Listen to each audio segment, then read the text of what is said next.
Hall of Fame finalists have been announced, so let's go through them and see who's in and who has to wait another year. Hey guys, it's Diggs Report. I'm back to you with another video, and this one, as you can tell, the modern Hall of Fame finalists were announced. Now I'm going to go through all 15 finalists. I got them right here, and I'm going to figure out who's in and who isn't. Alright, let's start by talking about these finalists. And the first one, this is alphabetical order. First one up, Steve Atwater. He was a safety that played for Denver and played his last year at the Jets. This guy was an 8-time Pro Bowler and a 3-time All-Pro and was on the 90s All-Decade team. He was a hard-hitting safety, probably best known for that hit on Christian Okoye. If you don't know what I'm talking about, look that video up. I will try to find a link and put it down below in the description box.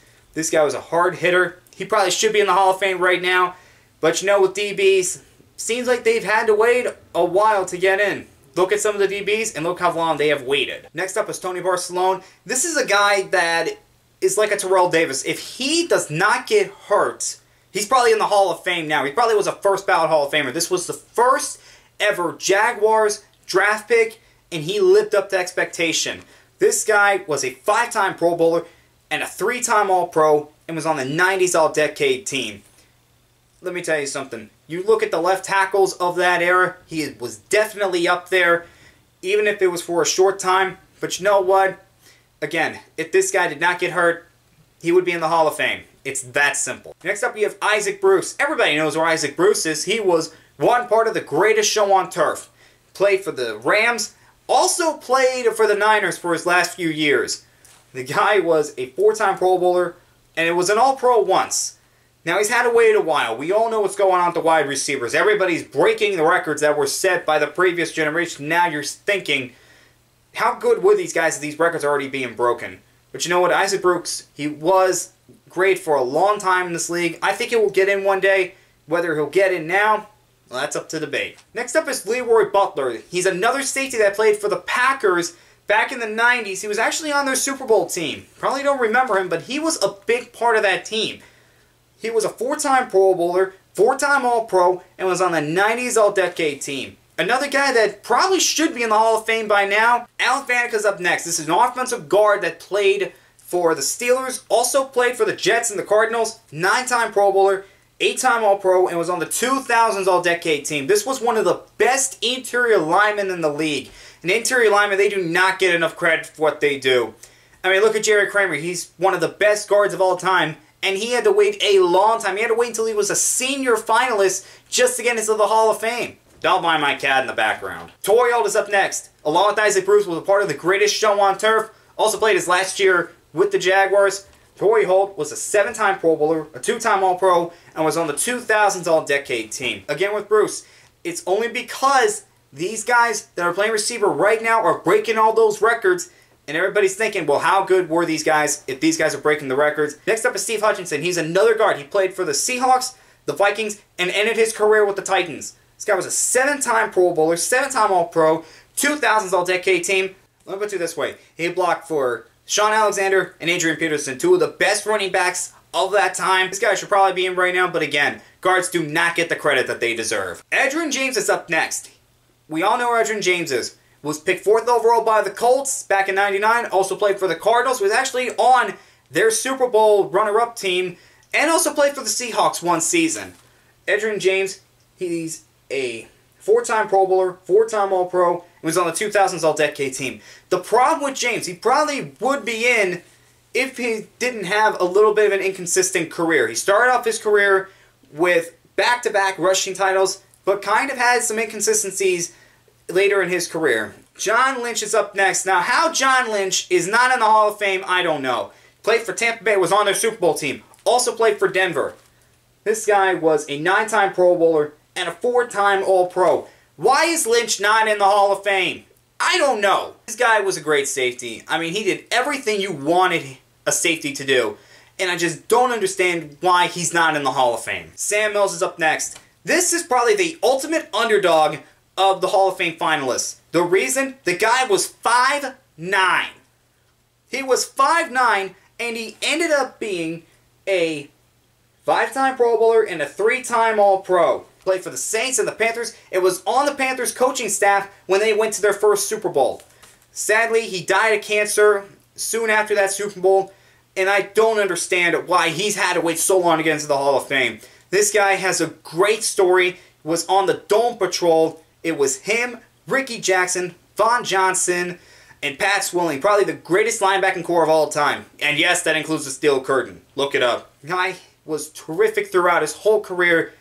And again, I don't know why he's not in the Hall of Fame. Okay, first ballot guy up next. Troy Polamalu. We all know he played for the Steelers. He was a hard-hitting safety. What Ed Reed did for the free safety, Troy Polamalu did for the strong safety. He was an 8-time Pro Bowler, 6-time All-Pro, was on the 2000s All-Decade team.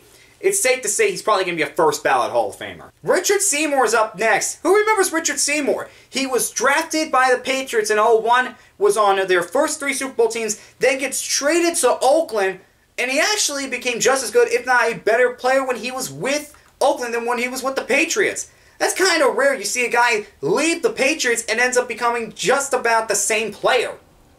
This guy was a 7-time Pro Bowler, 5-time All-Pro, was on the 2000s All-Decade team. I think Seymour's going to get in one day. Don't know if it's going to be this year. Again, talk about that when I'm done talking about the others. Zach Thomas is up next. Zach Thomas was in the same draft as Ray Lewis. This guy was a 5th-round pick by the Dolphins, and he ended up not only becoming a starter right away, but he ended up becoming a star right away. He was the Defensive Rookie of the Year. Also played for the Cowboys his last year. He was a 7-time Pro Bowler, 7-time All-Pro. Was on the 2000s All-Decade team. That seems like a Hall of Famer to me. He's definitely going to get in one day. Don't understand why he's not in right now. Reggie Wayne is up next. In the beginning of his career, he was probably the best number 2 receiver. And then he took over as the number 1. Was there for Manning and was there during the early days of Luck. 6-time Pro Bowler and a 3-time All-Pro. This guy, he's probably going to have to wait a little bit because it is a receiver. And again, the receivers right now, they're breaking all the records. And finally, we have Bryant Young. He played for the 49ers from 94 to 07. So he was there from the 49ers' last Super Bowl to the end of Young, to Garcia, to the beginning of Alex Smith. So he played a long time in this league. 4-time Pro Bowler and a 4-time All-Pro. This is a guy that's had to wait a long time. But now, we are going to talk about which 5 I think are going to be in the Hall of Fame. Well, first things first, Polamalu's in. So that eliminates Atwater, Butler, and Lynch because they try to keep it 1 per position every year. And if Polamalu's in, you can't put Atwater, Butler, or Lynch in because they're all the same position. Doesn't seem fair, but you know what? If Ed Reed's a first ballot, Troy Polamalu has to be a first ballot. I think Faneca's in because he's had to wait a long time. So Hutchinson, he has to wait another year. But Faneca, I think he gets in. Now, of these receivers, I'm looking at Bruce, Wayne, and Holt.